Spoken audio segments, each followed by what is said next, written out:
नमस्कार, एजुकेशन नगरी की खास पेशकश एजुकेशन बुलेटिन में आपका स्वागत है। मैं हूं ललित वर्मा। चलिए रुक करते हैं शिक्षा जगत से जुड़ी बड़ी खबरों की ओर। राजस्थान कर्मचारी चयन बोर्ड की ओर से आयोजित हो रही कंप्यूटर अनुदेशक भर्ती में आज पहले दिन बेसिक कंप्यूटर अनुदेशक भर्ती परीक्षा का आयोजन किया गया। सुबह 10 बजे से 12 बजे तक पहली पारी का पेपर तो दोपहर 3 बजे से 5 बजे तक दूसरी पारी का पेपर आयोजित किया गया। 3629 पदों पर आयोजित हो रही बेसिक कंप्यूटर अनुदेशक भर्ती के लिए 1,22,000 से ज्यादा परीक्षार्थी पंजीकृत थे। परीक्षा में करीब 70% तक उपस्थिति दर्ज की गई, तो वहीं परीक्षा देकर लौटे परीक्षार्थियों ने पेपर के स्तर को मिला जुला बताया। हालांकि रीजनिंग के अभ्यर्थियों को थोड़ा परेशान जरूर किया, तो वहीं पेपर के स्तर को देखते हुए कट ऑफ ज्यादा जाने की संभावना भी जताई गई। हालांकि परीक्षा देकर लौटे अभ्यर्थी ओबीसी सामान्य सहित कई वर्गों में पदों की संख्या कम होने के साथ साथ ना के बराबर होने पर चिंता भी जताई। अभ्यर्थियों ने कहा कि परीक्षा में कितने भी नंबर आ जाएं, लेकिन उनका चयन होना मुश्किल है। अभ्यर्थियों ने बोर्ड अध्यक्ष पर हठधर्मिता के भी आरोप लगाए। राजस्थान हाईकोर्ट ने चतुर्श्रेणी कर्मचारी भर्ती में मेरिट के अनुसार जिला आवंटन की मांग को लेकर दायर याचिका का निस्तारण कर दिया है। महेंद्र कुमार व अन्य की याचिका पर सुनवाई करते हुए कोर्ट ने निर्देश दिए कि याचिकाकर्ता विभाग के समक्ष अपनी परिवेदना प्रस्तुत करे। विभाग पूर्व में दिए गए न्यायालय के फैसलों को ध्यान में रखते हुए परिवेदना पर नियमानुसार एवं समान रूप से विचार करे। याचिकाकर्ताओं की ओर से अधिवक्ता राम प्रताप सैनी ने न्यायालय को बताया है कि याचिकाकर्ता का चतुर्श्रेणी कर्मचारी पद पर चयन हुआ और उसके ज्वाइन भी कर लिया, लेकिन उससे कम अंक एवं कम मेरिट वाले अभ्यर्थियों को जयपुर जिला आवंटित किया गया। पूर्व में नीरज कुमार प्रकरण में हाईकोर्ट ने स्पष्ट किया था कि जिला आवंटन में मेरिट की अनदेखी नहीं की जा सकती। कोर्ट के आदेश से अधिक मेरिट वाले अभ्यर्थियों को राहत की उम्मीद जगी है। चतुर्श्रेणी सहित प्रक्रियाधीन भर्तियों में 1 साल वेटिंग नियम को लागू करने की मांग को लेकर युवा लगातार सवाल पूछ रहे हैं।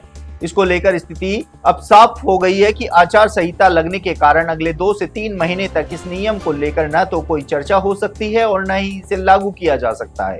जानकारी के अनुसार सरकार लंबे समय से इस मामले में कानूनी राय लेने की बात कह रही थी। हालांकि सरकार के स्तर पर क्या फैसला हुआ, इसको लेकर किसी भी प्रकार की कोई जानकारी सामने नहीं आई है। लेकिन अगर सरकार इसको लेकर सकारात्मक रुख अपनाती है तो फिर निर्वाचन आयोग की अनुमति लेकर अभ्यर्थियों को राहत दी जा सकती है। हालांकि विभिन्न भर्तियों से जुड़े युवा अभी भी 1 साल वेटिंग नियम को लेकर लगातार सरकार से गुहार लगा रहे हैं कि सरकार युवा हितों में जल्द फैसला ले।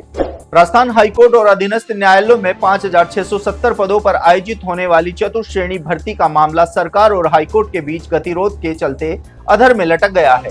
हाईकोर्ट तीसरी बार प्रस्ताव सरकार को भेज चुका है, लेकिन पहले 2 प्रस्ताव खारिज होने के बाद तीसरे पर भी सहमति नहीं बन पाई है।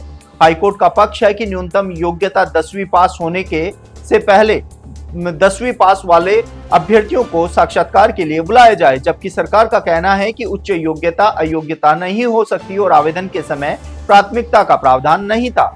अब नियम बदलना उचित नहीं है। इसके लिए सरकार ने सुप्रीम कोर्ट के फैसलों का हवाला दिया। इस गतिरोध से अगस्त सितंबर में परीक्षा की उम्मीद धुंधली हो गई है और लाखों अभ्यर्थियों को डर है कि कहीं भर्ती पिछली बार की तरह रद्द न हो जाए।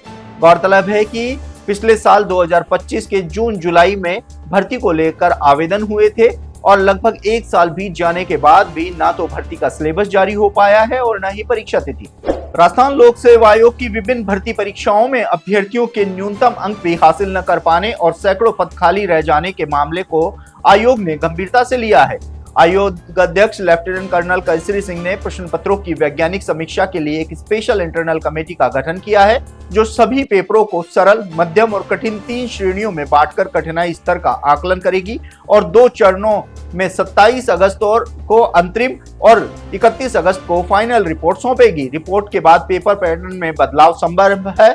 वर्तमान में 30% सरल, 30% मध्यम और 40% कठिन प्रश्नों के फार्मूले में कठिन प्रश्नों का प्रतिशत कम किया जा सकता है। गौरतलब है कि राजस्थान लोक सेवा आयोग की परीक्षाओं में 40% न्यूनतम अंकों की अनिवार्यता हासिल नहीं करने के चलते कई भर्तियों में पद खाली रह रहे हैं। कई विषयों में तो 20 से 30% तक पद भरे जा रहे हैं। ऐसे में अगर आरपीएससी ऐसा फैसला लेती है तो युवाओं को इससे काफी फायदा होगा। तो ये थी शिक्षा जगत से जुड़ी तमाम बड़ी खबरें। कल फिर से आपके साथ रूबरू होंगे, तब तक के लिए नमस्कार।